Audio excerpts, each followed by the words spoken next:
Welcome friends, வாங்க இன்றைக்கி நம்ம சத்தான சார்டைன் ஃபிஷ் குழம்பு எப்படி பண்ணலான்னு பார்க்கலாம். மத்தி மீன் குழம்பு, நிறைய சத்துக்கள் அடங்கிய இந்த குழம்பு எப்படி செய்யலான்னு பார்க்கலாம் வாங்க. இப்போ நம்ம சார்டைன் மத்தி மீன் வாங்கிட்டு நல்லா மஞ்சத்தூள் உப்பு இதெல்லாம் போட்டு நல்லா 3 தடவை நல்லா கழுவி க்ளீன் பண்ணி எடுத்து வச்சுக்கலாங்க.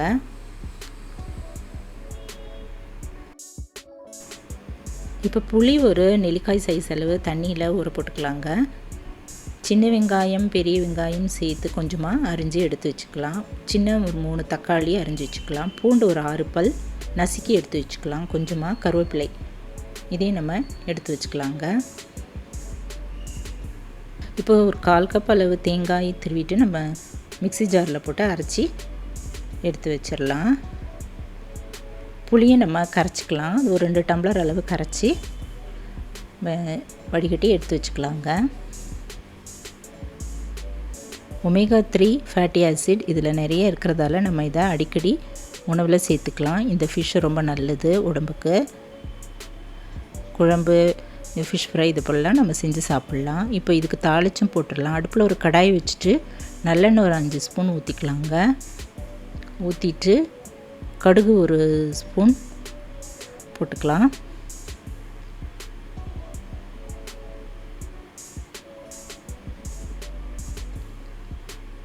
வெந்தயம் ஒரு 1/4 டீஸ்பூன், ஜீரகம் 1/4 டீஸ்பூன், சோம்பு ஒரு 1/2 டீஸ்பூன் போட்டுடலாங்க.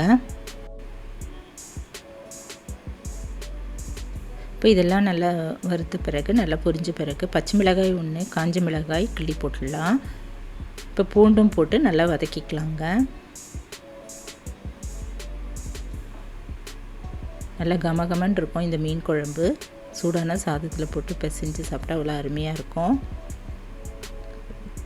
இப்போ கருவேப்பிலை போட்டு கட் பண்ணி வச்சுருக்கிற வெங்காயம் அதையும் போட்டு நல்லா வதக்கிக்கலாங்க. லைட்டாக கலர் சேஞ்ச் ஆகிற வரைக்கும் வதக்கிக்கலாம்.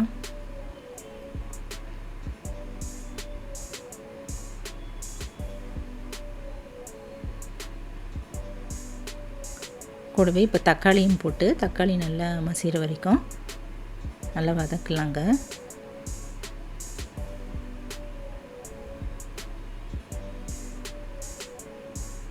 இப்போ ஒரு ஸ்பூன் அளவு உப்பு பார்த்து போட்டுக்கலாம். பத்தலைன்னா நம்ம பின்னாடி ஆட் பண்ணிக்கலாம்.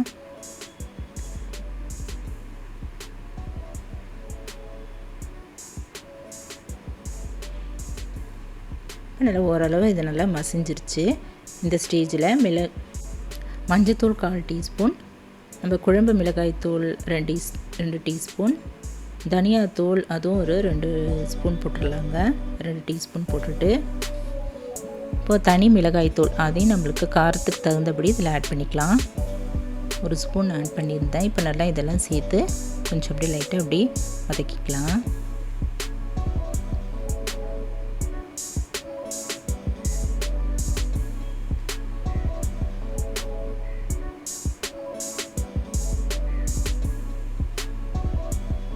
இப்போது அரைச்சி வச்சுருந்த தேங்காய் விழுது இதில் போட்டுட்டு நல்லா பிரட்டிடலாங்க.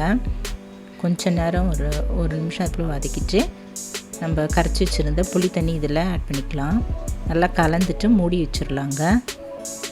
நல்லா ஒரு 10 நிமிஷம் நல்லா கொதிக்கட்டும். நல்லா திக்காகிற வரைக்கும் நல்லாவே கொதிக்கட்டும்.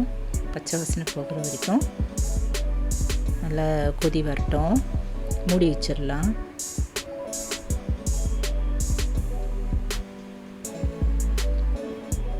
இப்போ நல்லா கொதி வர ஆரம்பிச்சிருச்சு. கொஞ்சம் திக்காகவும் ஆயிடுச்சு.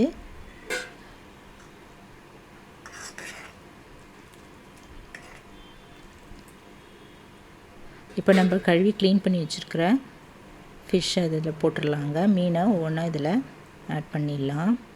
மத்தி மீனை க்ளீன் பண்ணி வச்சுருந்தாலும் அது இதில் போட்டுட்டு ரொம்ப இதை கரண்டி விட்டு கிளறாமல் லைட்டாக அப்படி பரட்டிட்டு மீடியம் ஃப்ளேமில் வச்சுட்டு நல்லா 5 நிமிஷம் நல்லா கொதிக்கட்டும். 5 to 7 நிமிஷம் வரைக்கும் நல்லா கொதி வரட்டுங்க. ரொம்ப கொதித்தாலும் கரைஞ்சிரும். அதனால் கடைசியாக இந்த ஃபிஷ்ஷை போட்டு நம்ம இறக்கிடலாம். கடைசியாக கொத்தமல்லி தழைகளை தூவிட்டு ஸ்டவ் ஆஃப் பண்ணி இறக்கி வச்சிடலாங்க.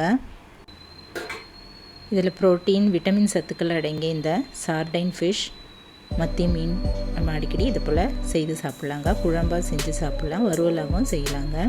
நீங்களும் இந்த டேஸ்டியான சத்தான குழம்பு மீன் குழம்பு மத்தி மீன் குழம்பு செய்து பார்த்துட்டு எப்படி இருக்குன்னு சொல்லுங்கள். இந்த வீடியோ பிடிச்சதுன்னா என்னுடைய சேனலான குக்கிங் வித் சித்ரா அன்பு சேனலை சப்ஸ்கிரைப் பண்ணிக்கோங்க, லைக் பண்ணுங்கள், ஷேர் பண்ணுங்கள். தேங்க்ஸ் ஃபார் வாட்சிங்.